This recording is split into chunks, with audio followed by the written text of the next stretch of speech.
Hello and welcome to Electric Bike Report. My name is Pete and this is the Raleigh Misceo IE Sport in for testing and review.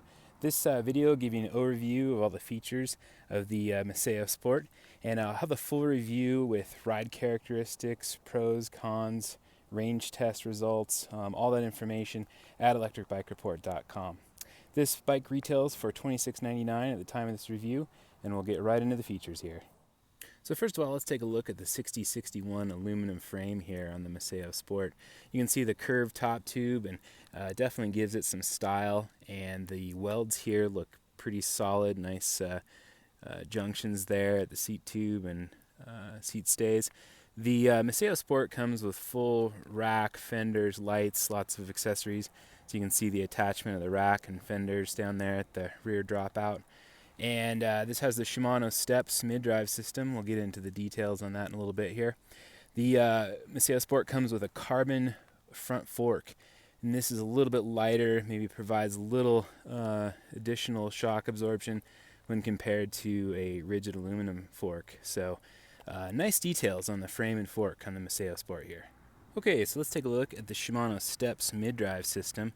This is the 36 volt 11.6 amp hour lithium battery pack that's mounted here on the down tube of the frame, and this is a nice location because it's pretty centered and low on the bike for good overall bike handling. And then this is the 250 watt mid-drive motor, and this actually peaks at 500 watts. So taking a look at the other side of the bike here, this is the battery lock right here, and that comes with an ABUS key. So if you have an ABUS lock, you can have that key work for both the battery and your ABUS lock that would lock up the bike. Then down here, this is the power on-off for the Shimano Step system. And then this is the other side of the mid-drive motor.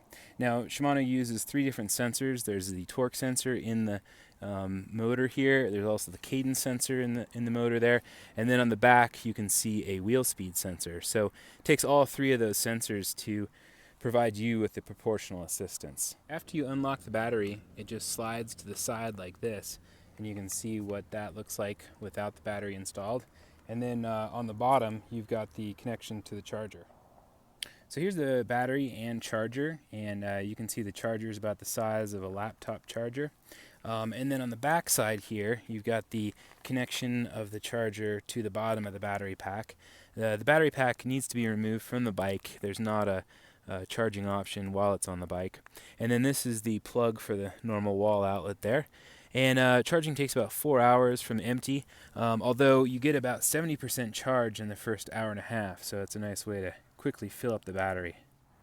So from the Shimano mid-drive motor and your pedal power, that all gets transmitted back to the drivetrain here, and this is a Shimano SLX 10-speed drivetrain with nice gear range to be able to leverage the motor and your pedal power up the steep climbs, and then low enough gearing for cruising along the flats. And this Shimano system will provide assist up to 20 miles per hour.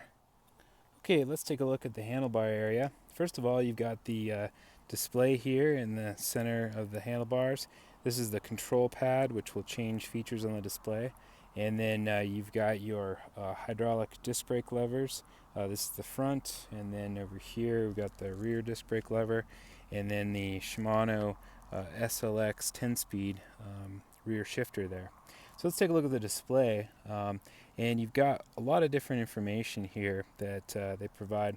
Now with the display, you can change information by pushing the black button, and you can see here we've got things like average speed, max speed, distance, odometer, range, which is really cool because what it's doing is it's taking what pedal assist level you're in, which is high right now, normal, and then eco. Those are the three different pedal assist levels, and you can see that the range is changing based on those levels, and it's also calculating here, so it shows you the different levels and their range. So it's a really nice feature when you're out and about riding and want to know how much range you have left.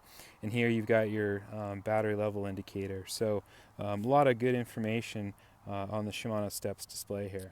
Shimano hydraulic disc brakes are used both on the front and back of the bike, and they are using 160 millimeter rotors on both front and rear, and yeah, they provide quite a bit of power and good modulation.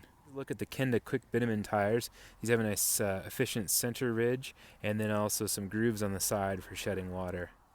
The front and rear lights run off of the Shimano Steps battery pack, so you don't have to worry about charging the lights separately. And then you've got SKS fenders, both front and rear, and the rear rack, and then you've got the kickstand as well. So the Misceo Sport is pretty well decked out for commuting and light touring. Okay, so that's the introduction to the Raleigh Misceo IE Sport, and I'll have the full review with ride characteristics, range test results, pros, cons, and overall thoughts at electricbikereport.com.